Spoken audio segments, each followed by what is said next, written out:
Oh, well, hey there. It's Jamie, that's me here. Welcome back to my channel. Listen, let's go ahead and get into Married to Medicine. Let's talk about it.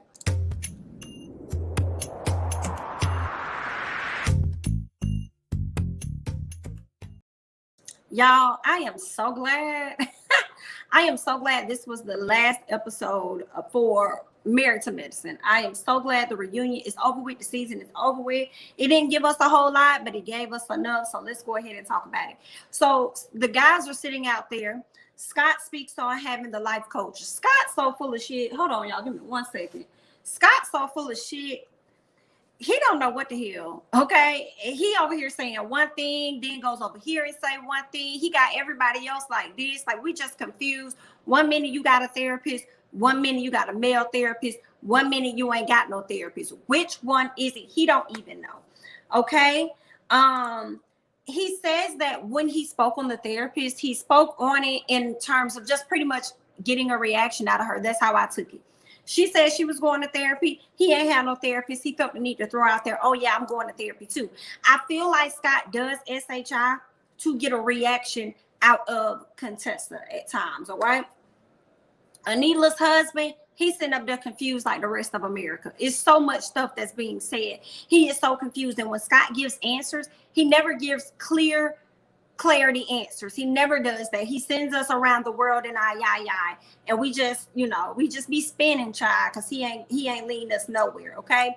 Contessa says that they have a timeline. This is what she's telling the ladies backstage. They're supposed to be working on things, and that they have a timeline. He has a timeline until her birthday next year to get his SHI together. And if he ain't got it together, she's moving on.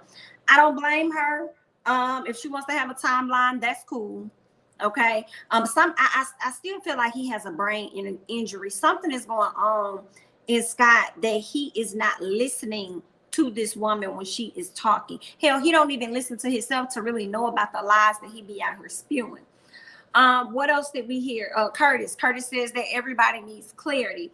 Eugene says that neither one of them are being honest with each other as far as Contessa and as far as Scott.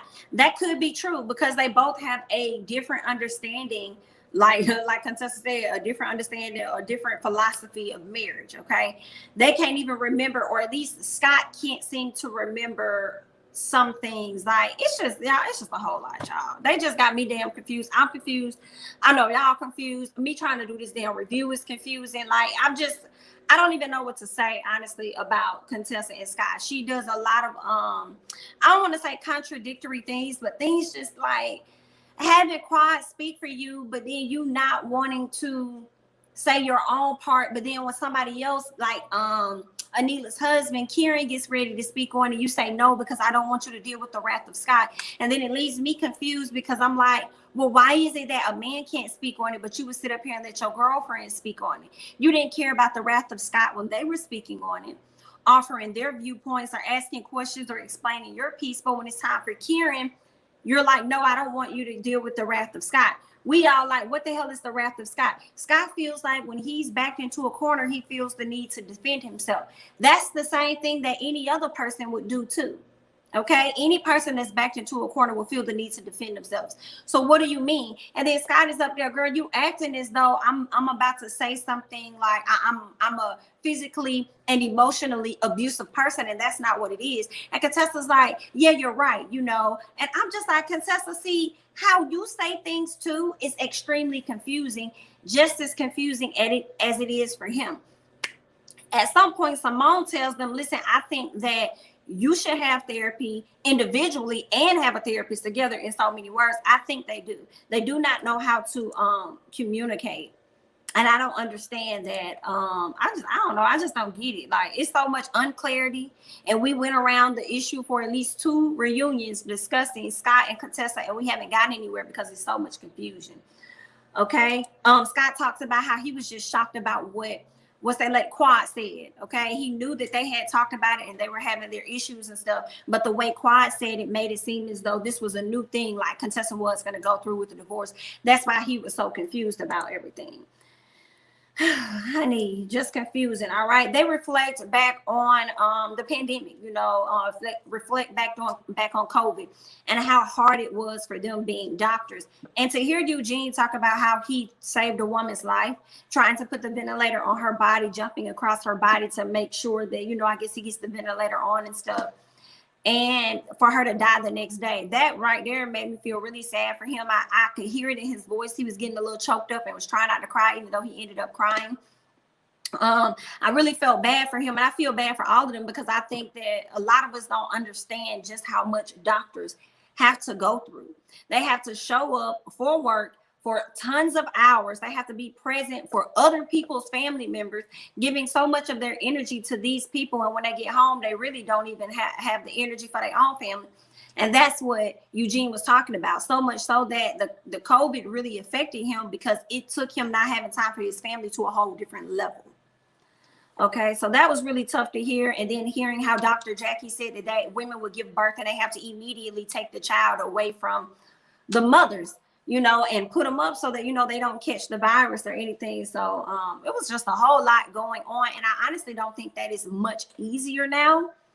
I think it may be a little easier, but not a whole lot easier than where they were, because they're still having to fight off COVID and all these different variants and things that are coming on. So that's that. What else do we have?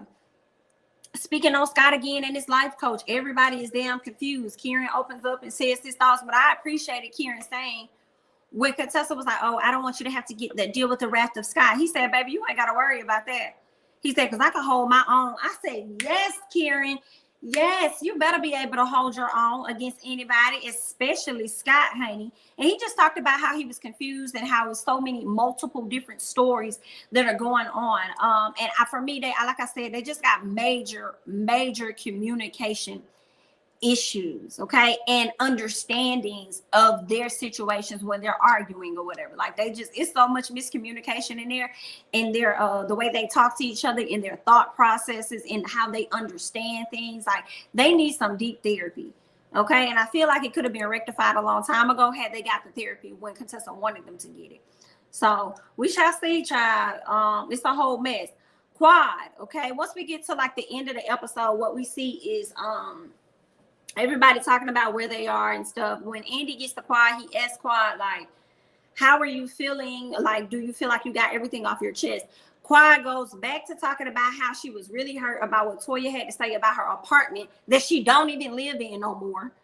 Okay, she says that she's still mad at Toya for speaking on her home and stuff, and how she's so happy that she got her $2.2 million home purchase on her own. If you need help with investments and stuff, then you can speak with Morgan Stanley, and doing all this big talk. And I'm like, Quad, you need so much damn validation for me, in my opinion. Like you just need, and I'm not understanding. Like I wouldn't even feel the need to address Miss Toya, especially if you saying you know how she got her home. I'm not even gonna drag you, girl. Like what we you keep bringing it up. You keep bringing it up. And even after Toya apologized, you continue to bring it up. So obviously you're not over it. But we all know that Quad is a person that can hold grudges for a very long time. I just don't understand it. You moving on up. You done got a bigger house. You done spent $2.2 million with it. You happy about it. Toya over here selling her house and stuff. I just don't understand. Like, I don't know if Quad's trying to create some type of relevancy at the reunion so that she can secure another spot on the show next year or something. I don't understand what that's about, but she could miss me with it. I wasn't featuring that. Girl, you don't even stay in the apartment no more. Toya said what she said. She apologized. Girl, move on.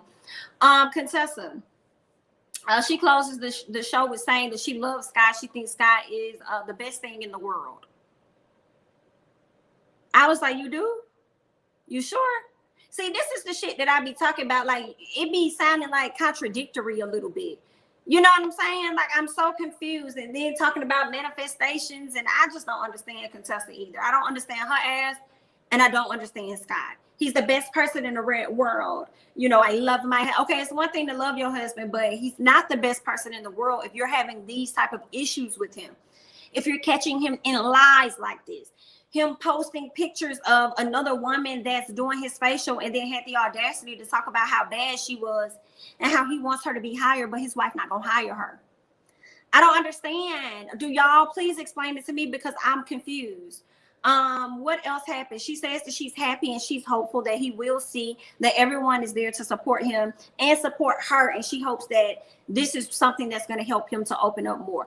I feel like Scott is kind of opening up. He's opened up to Eugene about the issues he's had with you. He's opened up to the guys. The issue ain't him opening up. The issue is him lying. The issue is him confusing people. The issue is him explaining his lies and not bringing about clarity.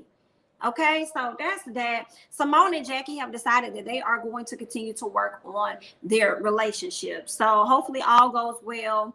Simone says she's also going to work on getting in a better space with Heavenly as well. So that's that on that, y'all. I am so glad the show is over. Let's continue to get into Real Housewives of Potomac. I'm sure at some point Real Housewives of Salt Lake City is going to be back. So let's continue to get into that and get into my reviews of Real Housewives of Beverly Hills that I put out later in the week. And that's all I got for y'all. I'm Jamie, that's me. Don't forget to like, comment, subscribe, share my videos, follow me on Instagram and Twitter at Jamie, that's me, and I'll catch you guys in the next one.